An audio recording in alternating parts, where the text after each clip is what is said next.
चुड़ैल की इंसानी मूर्तियां। छोड़ दो मुझे, जाने दो यहाँ से। मेरे ऊपर छेनी मत चलाओ, मुझे बहुत दर्द हो रहा है। एक आदमी रस्सी से जकड़े हुए खड़ा होता है, जिसका आधा शरीर सीमेंट में डूबा होता है और वो अपने लिए चुड़ैल से रहम की उम्मीद करता है। लेकिन चुड़ैल बिना रुके उसके चेहरे को छेनी और हथौड़ी से तराश रही होती है, जिसकी वजह से आदमी का पूरा चेहरा खून से लथपथ होता है और देखते ही देखते कुछ ही मिनटों में वो आदमी एक इंसान मूर्ति में बदल जाता है। आखिर मेरे इस म्यूजियम में एक और इंसानी मूर्ति आ गई। ऐसे ही एक एक करके मैं अपने म्यूजियम को इंसानी मूर्तियों से भर दूंगी। जिसके बाद चुड़ैल फिर से एक सुंदर लड़की का भेष बदलकर गांव में घूमने लगती है। तभी गांव की चौपाल पर गोपाल और मोहन उसे देखकर गाना गाते हैं। मेरी ज़ोहरा जबी तुझे मालूम नहीं, तू अभी तक है हंसी और मैं जवान, अरे तुझ पे कुर्बान मेरी जान। कितना हसीन चेहरा, कितनी प्यारी आंखें, कितनी प्यारी आंखें हैं, आंखों से झलकता प्यार, कुदरत ने बनाया होगा फुर्सत से तुझे मेरे यार। उन दोनों को गाता देख चुड़ैल उनके पास आती है और उनसे बोलती है, तुम कहो तो मैं तुम्हें भी हसीन और जवान बना सकती हूँ। क्या तुम बनना चाहोगे? अगर हाँ तो साथ चलो मेरे।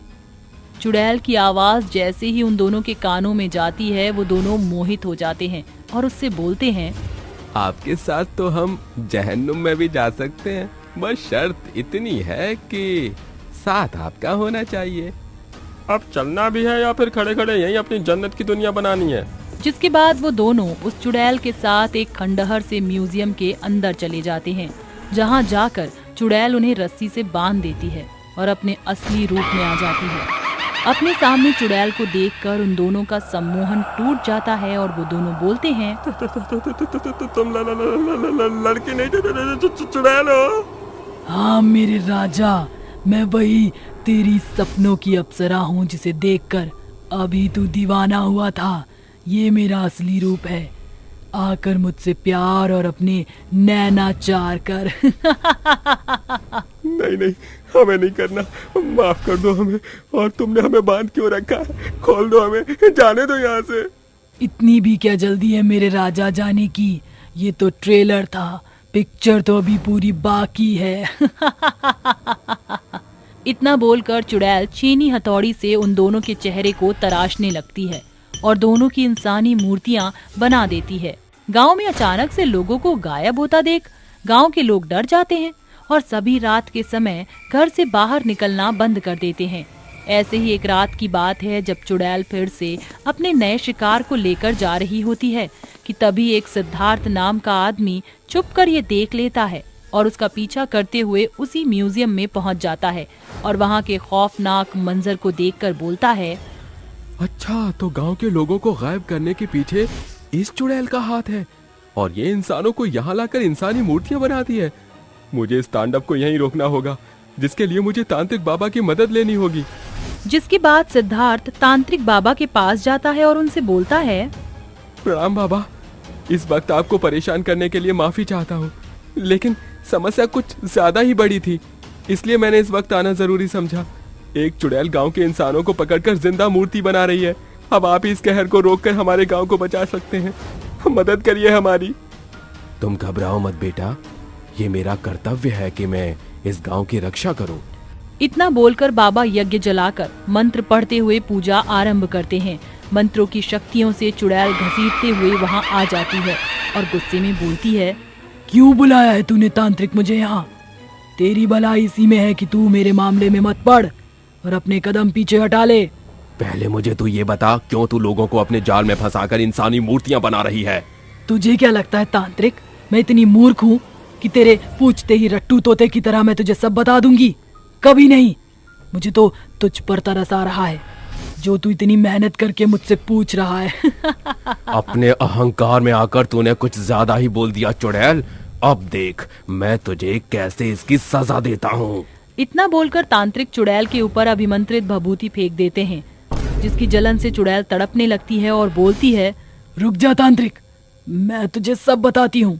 सुंदरनगर नाम के गांव में एक नताशा नाम की लड़की रहा करती थी, जो बहुत ही अच्छी मूर्ति शिल्पकार थी। उसके हाथों की बनाई हुई मूर्तियों के पूरे गांव में चर्चा हुआ करते हैं। उसके हाथों में शिल्प कला की इतनी अच्छी रचना थी कि वह बदसूरत से भी मूर्ति को तराश कर उसमें जान डाल देती थी। ऐसे ही एक दिन जब नताशा अपने घर में मूर्ति बना रही होती है, तभी उससे मिलने उसके कॉलेज के दो दोस्त राहुल और सौम्या आते हैं। हेलो नताशा, कैसी हो तुम? और तुम्हारा म्यूजियम वाला प्रोजेक्ट कैसा चल रहा है? Hello Rahul, I am good और प्रोजेक्ट पर भी काम अच्छा चल रहा है। बाय द वे, तुम कैसी हो सौम्या? और आज तुम दोनों का मेरे घर कैसे आना हुआ? I am also good. कुछ नहीं, वो हम यहीं से गुजर रहे थे तो सोचा तुमसे मिलते चले। वैसे क्या हम तुम्हारी मूर्ति को देख सकते हैं? व्हाई नॉट, चलो मैं तुम्हें अपनी मूर्तियां दिखाती हूँ। जैसे ही वह दोनों नताशा की बनाई हुई मूर्तियों को देखते हैं, देखकर हैरान रह जाते हैं। इतनी अद्भुत मूर्ति उन्होंने आज से पहले कभी नहीं देखी थी। जिसके बाद दोनों नताशा को बाय बोलकर वहां से चले जाते हैं। तभी रास्ते में राहुल सौम्या से बोलता है, सौम्या, मैं सोच रहा था क्यों ना हम नताशा की सभी मूर्तियों को चुराकर अपने नाम से म्यूजियम में पेश करें। इससे हमारा नाम बहुत पॉपुलर हो जाएगा। आइडिया बुरा नहीं है, पर हम चुराएंगे कैसे? रात को जब नताशा सो रही होगी तो हम चुपके से उसके घर में जाएंगे और उसकी मूर्तियों को चुरा लेंगे। रात होती है। राहुल और सौम्या नताशा के घर में घुसकर मूर्ति चुराने लगते हैं। तभी गलती से सौम्या के हाथ से एक मूर्ति छूटकर नीचे गिरकर टूट जाती है, जिसकी आवाज से नताशा की आंख खुलती है और वह अपने सामने उन दोनों को देखकर बोलती है, तुम इतनी रात में दोनों लोग यहाँ क्या कर रहे हो?